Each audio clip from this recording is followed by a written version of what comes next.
So I've got a Gear 12 DDK and a Gear 12 B2, and this Galactic challenge is hell. Let's do this. Welcome back, Holotable Heroes, to another Galactic challenge. It's Monday morning, Christmas time, and CG has blessed us with a Galactic challenge that'll make you go insane. It's horrendous. It would actually be totally fine if Traya wasn't in this team, but hey, that's neither here nor there. So what do we have for modifiers? We've got the Drain Essence modifier, which is basically useless to General Grievous, but not entirely. There are some niche cases where it's useful. Essentially, the leader gets an ability to sap the max health of his surrounding allies, take a bonus turn, and gain stacking offense. Now, obviously, if you're using GG, because this is a droid-based Galactic challenge, that max health benefit is not great because it's going to make your allies die and you don't want that to happen. But more importantly, GG's damage ramps off of his max health, not his offense. So it's basically useless to him. Our benefit is Protocol Exterminate. Droid allies have got 30% offense. Again, GG does damage based on his max health, not on his offense, so he doesn't really gain a benefit of that. But whenever droid allies score critical hits, they inflict target lock. And yeah, that's useful to GG because that generates TM, which is actually very, very useful to us. The enemy has got Grim Machinations, which is just horrendous because essentially when you kill one of the Sith enemies, they gain 50% stacking health and offense. The rest of the team does for each unit, and they gain a bunch of turn meter. It's disgusting. So you have to be very careful about the order in which you kill people. Now, and of course, if they kill one of your units, they gain a stack of Dark Essential, which means they take 15% less damage per stack, and they deal 30% more damage. It's insane.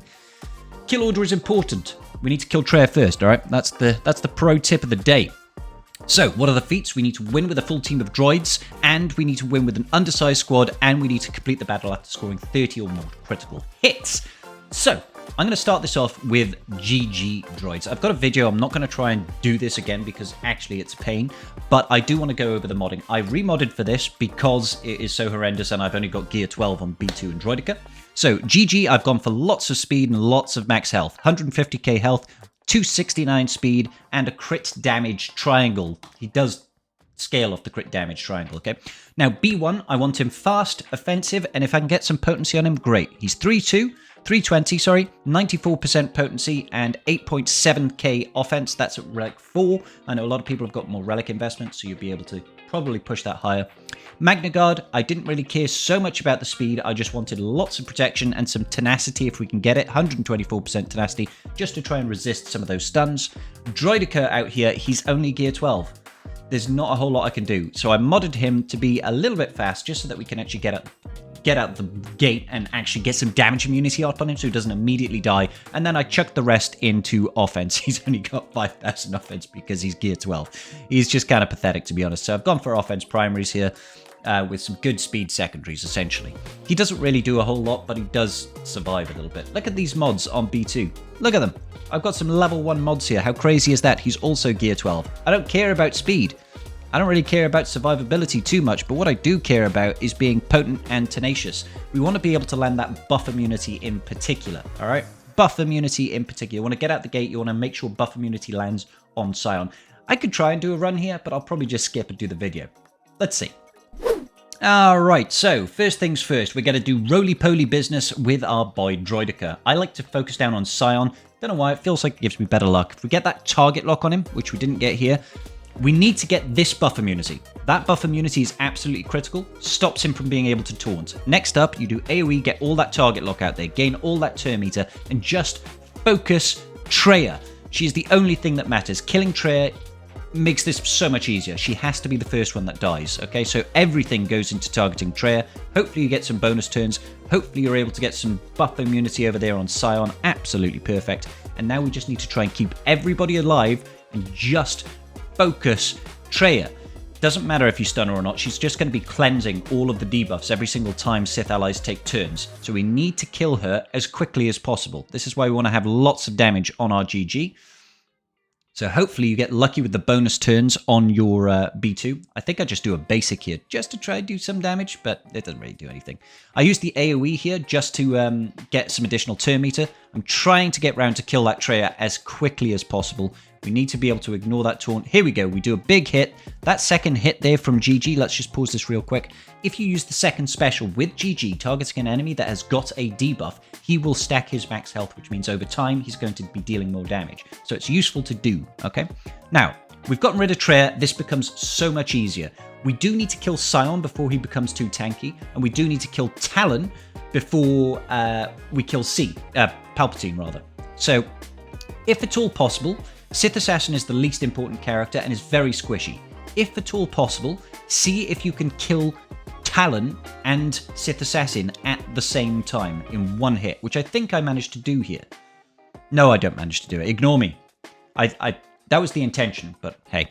Alright, so, killing Palpatine before Sion is probably a good idea because Sion is very tanky. You can actually leave Sion until the very end because now he is unable to cleanse or cleanse all the buffs or debuffs off him. So you can keep him stunned essentially for the remainder of the game. The issue is he has got incredible amounts of health. There we go. We killed Sith Assassin and Palpatine at the same time. That's huge. Now, the only thing that matters right now is being able to keep Sion stunned. If we can keep him stunned, he shouldn't be able to kill anybody. The real threat comes after we've killed him the first time when he's got that held by hatred. Because if he revives, takes a bonus turn, and uses it again, he can get into a permanent loop.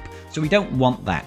Let's just keep on keeping all of our allies as healthy as possible and just focusing down Darth Sion like he's insulted our mothers. And let's face it, he's kind of rude, so he probably would do something like that.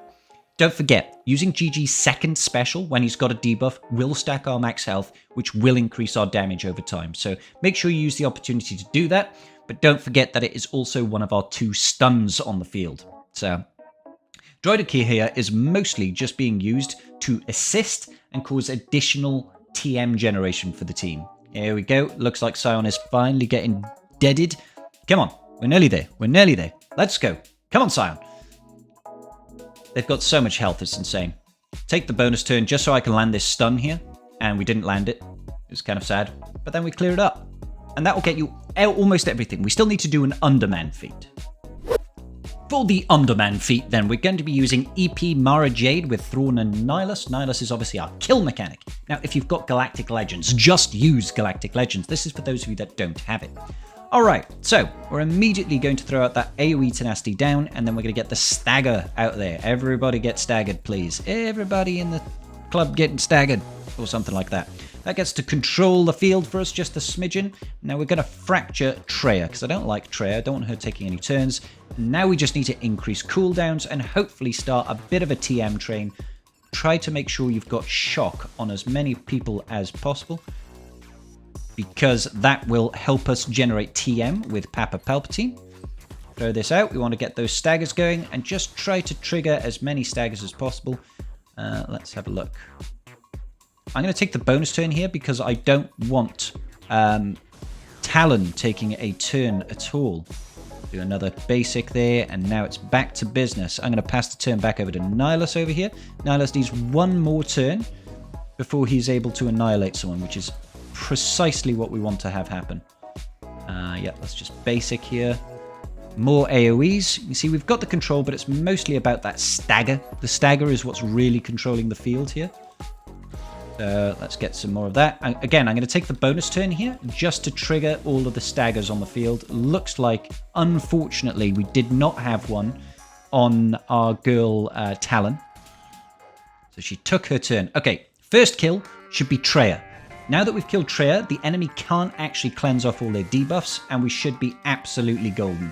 They shouldn't be able to do anything at all. So I'm just going to fracture Palpatine here, because why not? And then keep everybody's cooldowns under wraps. Doesn't matter if you start killing people now, because they are not going to be able to cleanse off those debuffs or anything like that. We can just take our time. Control is the name of the game. I'm going to pass over to Nihilus as often as possible so that we can make sure we have got him nice and constantly taking turns and cleansing all the debuffs off him, etc, etc. Lovely jubbly. We are looking so strong right now. So strong. Enemy can't really do anything. Like, Sion you can leave until last. He's the least threat here. Palpatine, pretty big threat, truth be told. But Sion's not a threat when you have him controlled like this, because he's not actually going to be able to do anything. Let's just keep going around. Obviously, you can still do stuff like take them down all gradually and everything like that. There's nothing wrong with that at all. Let's see. What do we want to do? Yeah, let's just kill Sion then. They generated TM, but it really... sorry, health, but it doesn't really matter. Yes, they've got stacking stats, but Doesn't matter how many stats you have. If you can't take a turn, it's all for naught. Let's keep passing turns back over to Nyla so we can speed up the acquisition of that Annihilate. So, yeah, that's kind of it, guys. That's kind of it. At this point, we could probably hit auto and win. But I'm just trying to make sure, to the best of my abilities, that we keep this team nicely controlled and under wraps, because I don't want them doing nothing. Nothing. Yeah, we've got this. We've got it. Yeah, what you gonna do, Palps? You're even fractured now, so let's just put it on auto. And that's easy money, ladies and gentlemen. That's 2 teams that will get you all of the feats done without too much hair loss, I hope. You know, what they say, Galactic Challenges is the day that I go bald so you don't have to.